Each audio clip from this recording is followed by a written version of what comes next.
Dark Wolf proves how misguided Ben can be when he's fighting for his own cause.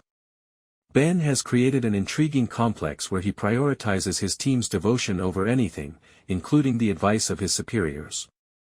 His dishonorable dismissal from the Navy SEALs was first caused by this kind of inconsistency. Ben is determined to carry their CIA assignments through despite the warning signs that Raife correctly highlights, and he views Raife as a coward for abandoning them before their task is finished. This provides some background for Ben's ultimate betrayal of James Reese and demonstrates how obstinate he can be when driven by belief. Most of Ben's shortcomings have been exposed by Raife as being self-centered, careless, and ultimately wrong. Ben will stop at nothing to stand up for his beliefs, as seen by the moment at the conclusion of the episode where he goes rogue. He was correct to resist Haverford, but now that he has been labeled an American traitor, he has a significant challenge in the conclusion. The eventual Haverford treachery was rather expected, which undermines some of the drama that the series attempted to create. As a result, certain sequences in the terminal list, Dark Wolf Episode 6 were far more enjoyable than others. I still hope that the series will allow us to go further into Ben's mind than it has so far. As seen by the scene at the end of the episode where he goes rogue, Ben will do whatever it takes to defend his convictions.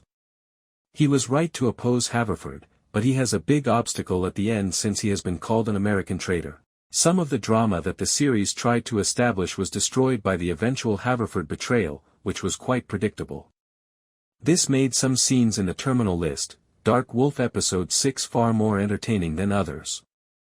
I continue to hope that the series will provide us more insight into Ben's thoughts than it has so far. While waiting at the airstrip, Edwards, Landry, and Farouk realize they have been deceived. As they grapple with their dilemma, they receive a picture from Veron, proving that Haverford is working with Cyrus, the real shepherd.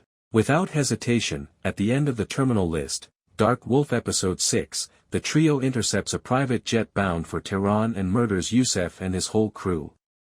Yusef contacts Cyrus in his final hours, and he and Haverford can hear Edwards, Landry, and Farouk wreaking havoc. They take the bearings and return to their secure boat. They expect to be blown up as soon as they enter, but all they find is a letter written by Haverford to the director of the CIA in which he paints Edwards, Landry, Farouk, and Hastings as rogue agents and blames them for the deaths of their allies, that is, Mossad and BND officers, and the attempt to give Iran the opportunity to develop nuclear weapons. Essentially, it is their death warrant. Veron reaches the safe boat at this chaotic hour and declares that the only way to establish Vahid is dead.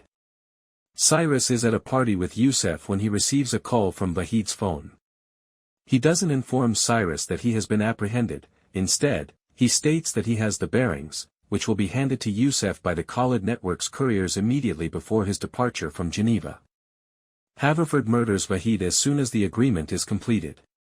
He then says the obvious, his task group will meet with Yusef, and he adds that the bearings they'll give him are those supplied to them by Mordecai. After resting on a train from Munich, Veron arrives in Geneva, and while going through the station, she hears of the attack on her companions and Perash's death. She takes sanctuary in a motel, phones her team, and informs the operator of everything that has occurred thus far.